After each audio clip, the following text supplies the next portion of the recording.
एखाद्या माणसाला जर सह्याद्रीचा अख्खा एक्सप्लोर केला असं म्हणायचं असेल त्याला 100 जन्म घ्यावे लागतील. बरं. एवढे रूट आहेत.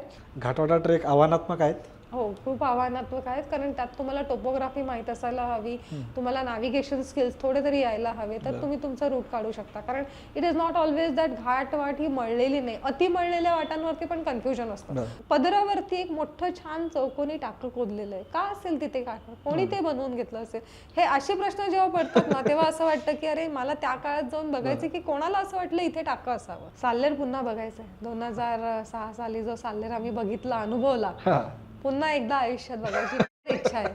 कारवीचा ऐन पूर्ण बहरलेली कारवी.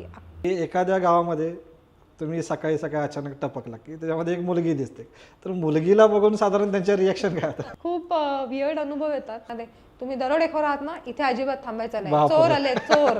मी त्यांच्याशी खूप कम्युनिकेट करणार, आणि एकटी मी मुलगी आणि बाकी 5 आहे. एक काठी घेऊन तो माणूस बाहेर आला आणि ऐकायलाच तयार होईना आणि आजूबाजूच्या घरांना आवाज द्यायला लागला. मग तेव्हा रिअलाइज झालं, आणि त्यांच्या आवाजामुळे आजूबाजूची कुत्री पण भुंकायला लागली.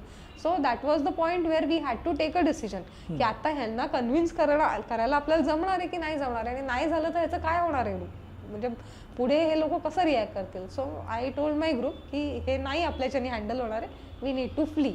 सो घाटवाटा म्हणजे आपण ज्याला म्हणतो माउंटेन पासेस. माउंटेन पासेस म्हणजे काय, तर समजा एखाद्या डोंगर रांगेच्या अल्याड आणि पल्ल्याड 2 गावं असतील आणि या गावकऱ्यांचं एकमेकांकडे येणं जाणं असेल, तर ते कसे येणार, ते पूर्ण घाट म्हणजे डोंगर रांगेला वळसा मारून तर नाही येणार, मग ते काही डोंगर वांग ओलांडून येणार. सो ह्या डोंगर ओलांडून येणाऱ्या वाटा म्हणजे माउंटेन पासेस, किंवा त्याला आपण घाटवाटा म्हणतो. घाटवाटा हा जो प्रकार आहे, तर तुला काय वाटतं साधारण की आत्ताची पिढी आपली फिरते, तर ह्याच्या पुढची पिढी या घाटवाटा या प्रकारावरती येईल का? ज्या वेळेस अंधार पडलाय, तुम्हाला माहितीये बिबट्या आहे, तर तुम्हाला थर्ड वॉर्निंग कॉल येतं, सगळेच घाबरतात. आपण किती म्हटलं मला बघायचंय तरी त्या मोमेंटला भीती वाटतेस, सगळे धावायला लागले. सगळे धावायला लागल्यावर आमच्याबरोबर यज्ञेश होता, त्याला अजिबात धावण्याचं काही स्ट्रेंथ बिन नव्हती, आणि त्याचं वेगळं लॉजिक असतं.